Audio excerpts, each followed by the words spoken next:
It's usually pretty easy to trace back the origins of a character. You just flip through history till you find their first appearance. But for Bugs Bunny, that history is a little more complicated. Bugs doesn't have a specific creator. He's a character created by committee. You see, unlike the rest of the Looney Tunes characters, Bugs Bunny doesn't have any one definitive origin. You have to break up the roots of the character into stages. One of the earliest instances of a Bugs Bunny-like character and appearance was in the 1938 short Porky's Hare Hunt, a remake of Tex Avery's Porky's Duck Hunt, which first introduced Daffy Duck. It's me again. Here, the Bugs Bunny prototype is more or less insane due to him being a reskinned Daffy. The name came about in 1939, scribbled on a model sheet by Charlie Thorson as Bugs's Bunny, note the possessive apostrophe, in reference to Ben Bugs Hardaway, the director of Porky's Hare Hunt and one of the several artists involved in the creation of Bugs Bunny. Then, in 1940, the character was handed over to Tex Avery, Bob Gibbons, and Mel Blanc, who together would shape the attitude and personality of the Bugs Bunny we know today. Bugs represented the collective talents of some of the best creators in the business. And throughout the years, he would be passed around an incredible roster of artists like Fritz Freeling, Bob Clampett, and Chuck Jones, each tweaking and refining the traits of what would become one of the most iconic cartoon characters of all time. He's up there with characters like Superman in terms of sheer longevity and pop cultural endurance. But he doesn't seem like a character from the 1940s. His anarchic, gender-bending, wise-ass personality is pretty progressive even by today's standards. And he's aged so well because he isn't locked into any one specific pool of relatability. Something like the Flintstones can be revived again and again, but that Honeymooners-era sitcom approach doesn't really gel well with a modern audience. Bugs, on the other hand, can work in any situation because he's incredibly versatile. And that's why he's appeared in more films than any other cartoon character in history. He's about as frequently used in film as Sherlock Holmes, Hitler, or God. And Bugs' adaptability comes from his personality, which is a mishmash of traits from D'Artagnan, Rex Harrison, Dorothy Parker, but he isn't an imitation of anyone else like how Yogi Bear is a very blatant imitation of Art Carney. This is always good for me. And that's important when trying to make a character stand out. A kid mimicking Bugs Bunny is mimicking Bugs Bunny, not Clark Gable or Groucho Marx, because those influences never turn into caricature. Bugs is immediately identifiable because of his attitude, his voice, but most importantly, his movement.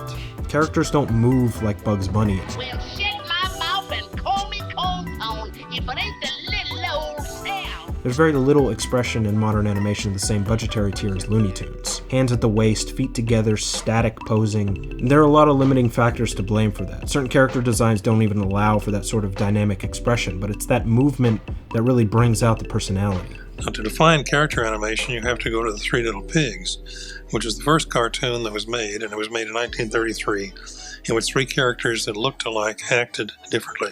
And you could define them by the way they move rather than by what they look like. And all of a sudden we realized that we had in our hands a method of communication which could establish character. And rather than animating on ones like Disney, Warner Brothers chose to animate on twos to get fluid motion while keeping the budget relatively low. Ones meaning 1 frame per image, twos meaning 2 frames per image.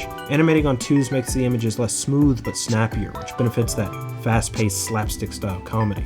And Chuck Jones very often used a technique called smear posing, using a series of abstract smeared shapes for the in-betweens to get from one keyframe to another to simulate that smooth motion. The movement wasn't always realistic, but it was believable. That's why the ballet moves in What's Opera Doc are so well executed. As caricatured and as absurd as it is, when Bugs does his fish dive into Elmer's arms, he lands with perfect port de bras. His limb placement is all impeccable. There's an elegance in that animation that's accentuated by the live orchestra and Looney Tunes' use of classical music. Rossini's William Tell Overture, Bugs as Leopold Stokowski conducting the tenor through his aria. And to this day, I still hear Ride of the Valkyries as Kill the Wabbit. You know, it is so sad. All your knowledge of high culture comes from Bugs Bunny cartoons. Bugs Bunny was a very important figure in my childhood. And despite Bugs being the corporate mascot for Warner Brothers, he didn't fade into that role. He's always very much been a character of his own. Disney and Mickey are synonymous with each other. Mickey's a more recognizable icon, but he's dissolved into that logo. He's put up on a pedestal to be tame and inoffensive, which gives him that element of international appeal, while Bugs is a hard-line New Yorker, brash, rude, defiant, unmistakably American, which adds another layer to that cultural barrier. Mickey's the better t-shirt, but Bugs makes you laugh. He's an entertaining character, not just the face of a corporation. He's effortlessly cool, always in command in the face of all danger, yet somehow still the underdog. You always root for him, even though you know he's gonna win, because he can kick your ass dressed as Scarlett O'Hara. Bugs is who you want to be. Nobody wants to be Mickey Mouse.